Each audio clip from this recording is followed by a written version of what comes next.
So the information about the Galaxy S24 Ultra continues to surface online. Today we have a few updates about the phone, so let's get right into it. First, Samsung is teaming up with Instagram to introduce a new feature on the S24 lineup.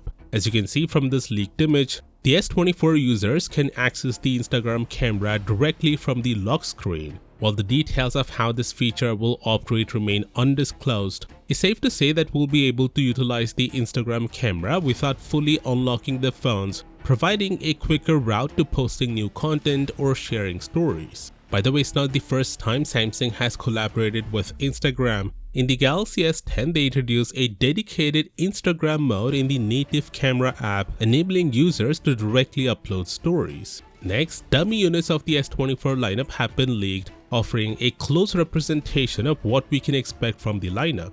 We knew already that the frame on the regular S24 is getting flat, kinda like the iPhone 14 and even Samsung's own Z Fold 5. And that's exactly the case here. Interestingly, the S24 Ultra looks boxier and sharper compared to the S23 Ultra. Next, take a look at this chart comparing the GPU power of the latest chipsets. The Snapdragon 8 Gen 3, which will end up on the S24 lineup, not only outperforms the Apple M1 chip used in Apple computers, but does so while consuming less power. What's even more noteworthy is that the scores of the Apple's latest chip, the A16 in the iPhone 15 Pro Max, can't even be compared to the 8 Gen 3, is that far behind. It's incredible to see what Qualcomm was able to achieve in just a couple of years. Now, if you're not interested in the S24 Ultra, Samsung is offering a flat, no string attached 25% discount on the S23 Ultra and the Z Fold 5 if you buy it through their Shop Samsung app. They're also offering boosted trade-ins, storage upgrades, and a $25 additional discount as well. So if you trade in the S22 Ultra, you can get the S23 Ultra for just 75 bucks. The link to the offer is in the description.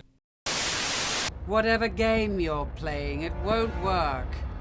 You can't defeat me. No, I know.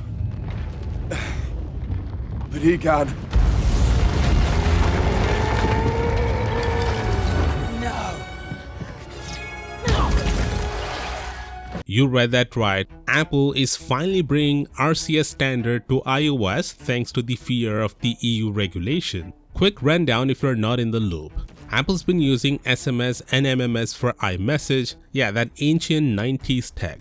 So when Apple users try to chat with Android folks, it's been a mess. Low-res videos, no encryption, and no read receipts. And to make matters worse, Apple color-coded the messages. Green for Androids and blue for iPhones, which created this whole green bubble, blue bubble controversy, resulting in teens, especially in the US, bullying the Android users. There's a reason 87% of the US teenagers own an iPhone. Apple knew adopting RCS for iMessage, the upgraded messaging standard with modern features, would hurt their sales, so they resisted.